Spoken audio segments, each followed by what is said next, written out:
Vote for Ron Paul, 2012. We're changing the game. And now is the time to be raising your voices, to be spreading the message. What they care about is increasing their own wealth, their own personal wealth. This travesty of the American economy. People making free and independent decisions just don't feel like the way we're doing things is working. We are changing the discussion in national politics. We now live in a world where we can advocate for exactly what we believe in, and it's high time we do that. And the Fed! Fuck the bankers! And the Fed!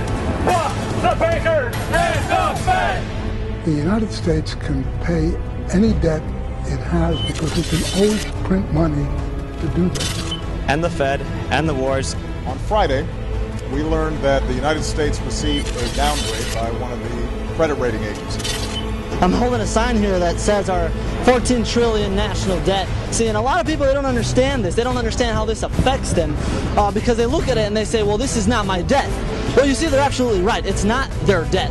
But unfortunately, we do have to pay this. We have to pay this. Our kids have to pay this. Their kids will have to pay this. Last night, S&P downgraded U.S. sovereign debt from a AAA to a AA plus with a negative watch.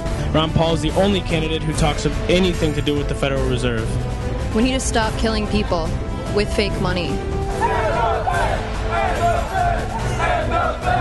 For the last decade, we've spent more money than we take in. We thought we abolished slavery in the 1800s. We didn't. We transferred it to a debt slavery system, and we are now indebted slaves. Gentlemen, I've had men watching you for a long time, and I'm convinced that you have used the funds of the bank to speculate in the breadstuffs of the country. When you won, you divided the profits amongst you, and when you lost, you charged it to the bank. It's the first time that a credible, and I put that in quotes, rating agency has acknowledged that maybe the emperor is in fact naked. You tell me that if I take the deposits from the bank and annul its charter, I'll ruin 10,000 families. That may be true, gentlemen, but that is your sin.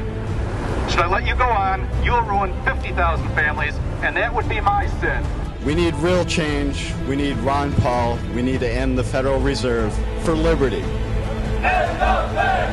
End the Fed! End the Fed! I feel that if the people and the Congress actually could look at that, they wouldn't necessarily defend exactly what's going on.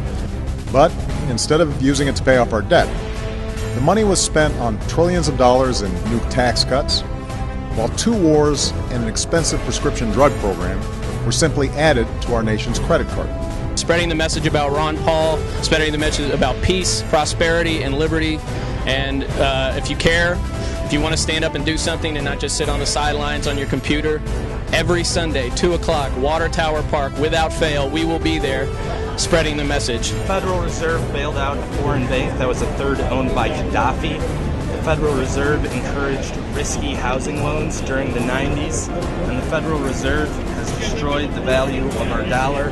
It is now worth 2% of what it was worth when the Federal Reserve was established. The most absurd idea to come out of political discourse has to come from the neoconservatives and their fellow travelers who extol the virtues of free market capitalism and limited government, and in the same breath acknowledge to them the necessary existence of the Federal Reserve and the perpetuation of endless war. You are a den of vipers and thieves. I intend to rout you out, and by the grace of the eternal God, I will rout you out.